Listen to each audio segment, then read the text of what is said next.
Few years ago, in a small town nestled within the lush green landscapes of Ondo State, Nigeria, there was a man named Lekan. Lekan came from a close-knit family of 5. His family was not wealthy, but they managed to live well, surviving through hard work and strong values. Lekan was known across the community as a hardworking man, always busy with one task or another. He spent his days in the farm, toiling under the sun, and he held down 3 different jobs to provide for his family and ensure they never lacked. Years went by, and Lekan started to long for companionship. He yearned for someone to share his life with, someone he could laugh and dream with. One day, on his way back from the farm, Lekan spotted a young beautiful lady named Esther by the village stream. Esther was fetching water in a clay pot, her laughter ringing out as she chatted with her friends. She had a radiant smile, and her beauty was the kind that could make a heart pause. Esther came from a humble family in Ondo, known for their kindness and hard work. As fate would have it, Lekan and Esther met a few more times in the coming weeks. Lekan was drawn to her simplicity and warmth, and Esther admired Lekan's strong work ethic and kind heart. They began to spend time together, going for walks, sharing meals, and laughing late into the night. They became inseparable, and the entire community could see the bond they shared. Esther would often call Lekan just to check on him, and he would go out of his way to make her happy. After some months, Lekan decided he wanted to take the next step. One evening, as the sun was setting and casting a warm glow over the village, he looked at Esther and said, "I want to meet your parents. I want them to know who I am and that I'm serious about us." Esther's face lit up with joy, and she rushed home that very night to share the news with her family. Esther had already told her mother about Lekan, but now her father would get to meet the man she loved. Her father smiled warmly and said, "That is good, my daughter. Let him come. We'll welcome him." 3 days later, Lekan dressed in his best clothes and visited Esther's family. He greeted her parents in the traditional way, lying down to show his respect. Esther's parents took an instant liking to him, especially after seeing the way he respected their customs. Esther's father, Poadisa, was a wise and well-respected elder in the community. After a warm welcome, Poadisa took Lekan aside and spoke to him privately, giving him fatherly advice about marriage. "Son, my daughter is precious to me," he said. "Love her, respect her, and don't ever forget the vows you make today. Take care of my daughter. If she ever offends you, come to me. Don't be harsh with her." Lekan assured Poadisa of his love for Esther. Esther's mother, Mama Shola, prepared a special meal for the occasion, a pot of fresh vegetable soup with bushmeat, a rare treat.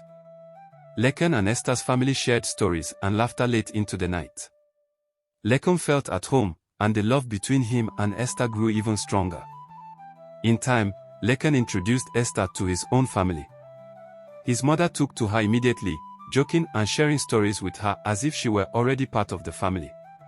A few months later, they held their traditional marriage ceremony, followed by a joyful wedding a week later. The village celebrated with them, and the couple was full of happiness and love as they began their life together. Life was beautiful for Lekan and Esther. They would sit under the moonlit sky, sharing stories, eating from the same bowl, and laughing like they had no care in the world. They built a strong foundation on trust, laughter, and love. About a year into their marriage, Esther discovered she was expecting a child.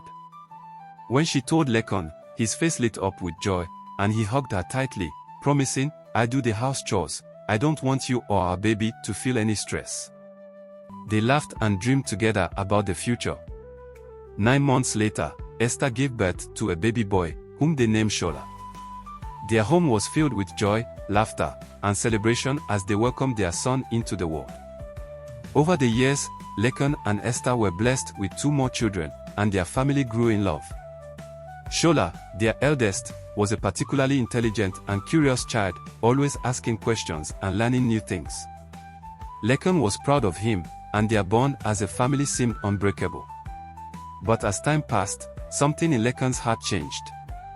He began to distance himself from Esther and the children. The love that had once filled their home slowly faded. Lekan grew cold and distant, no longer laughing or sharing meals with them as he once did. Then one day, the news spread like wildfire. Lekan had married a second wife, a woman named Victoria. Victoria was beautiful and young, hailing from a small town nearby. Lekan brought her into his home, and with her arrival, everything changed. Lekan's affection turned entirely toward Victoria and her children. He started to neglect Esther and his first family, showing them little kindness. Shola and his siblings were often left hungry, while Victoria's children enjoyed warm meals. Esther struggled, taking on various odd jobs to support her children and keep them in school. She endured the hardship in silence, often crying and praying for strength. When Shola asked, "Mother, why does Daddy not love us anymore? Why does he treat us this way?" Esther would hold him close and say, "Your father is still your father, my son. Let's keep praying. Everything will be alright." Esther's family grew concerned when they noticed her suffering.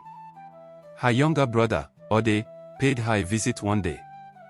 He was furious upon hearing how Lekan had been treating her. "Sister, come back home," he urged. "We'll take care of you and the children." Esther, however, shook her head. "I cannot leave. These are my children's roots. I must stay and pray for strength." She held on to her dignity and courage, determined to raise her children no matter the hardships. Meanwhile, Shola began to notice the difference in the way his father treated him compared to Victoria's children.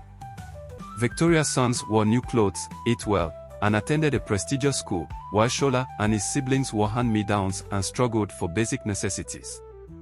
Lekan showed open favoritism toward Victoria's children, refusing to pay for Shola's education or provide for their needs.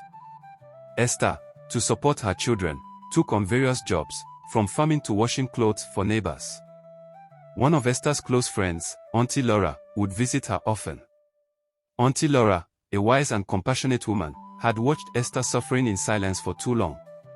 "Esther," she said one day, "you have been strong for so long. Do not lose hope. Your children will remember your sacrifices." Though life was tough, Esther instilled values of perseverance and hard work in her children. Shola took her words to heart, excelling in his studies despite the odds. When it was time for him to attend university, however, there was no money to further his education. Lekan refused to support him, instead focusing all his resources on Victoria's children, hoping Esther's children wouldn't make it in life. Determined not to give up, Shola took up an apprenticeship, learning electrical engineering. He was humble, focused, and determined to succeed, even as he faced countless challenges. One day, a foreigner visiting the area, a man from America, noticed Shola's dedication and skill. Impressed by the young man's character, he decided to support Shola's career. Over the next 3 years, Shola's life transformed. He became successful, eventually buying a car and building a house. With his new wealth, he sent money to Esther and took care of his siblings, easing their struggles. But just as their lives began to improve, tragedy struck. Esther, who had borne so much suffering, passed away. Her death shattered Shola. He mourned deeply, crying out, "Why, death? Why take my mother now, after all she endured?" She didn't even get to enjoy the fruits of her labor. His heart was heavy with sorrow, Shola's heart shattered. He knelt beside her grave, tears streaming down his face, and cried, "Oh, mother, you sacrificed so much. How cruel that you are not here to enjoy the fruit of your labor." As he mourned, neighbors and elders came to pay their respects, sharing stories of Esther's kindness and strength. It became clear to Shola that his mother's legacy was her resilience and love.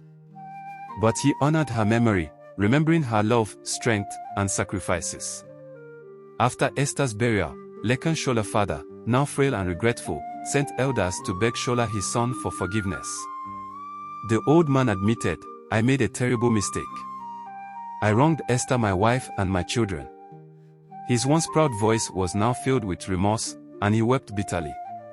Shola looked at his father, remembering the pain of his youth, the tears of his mother, and the nights he went hungry.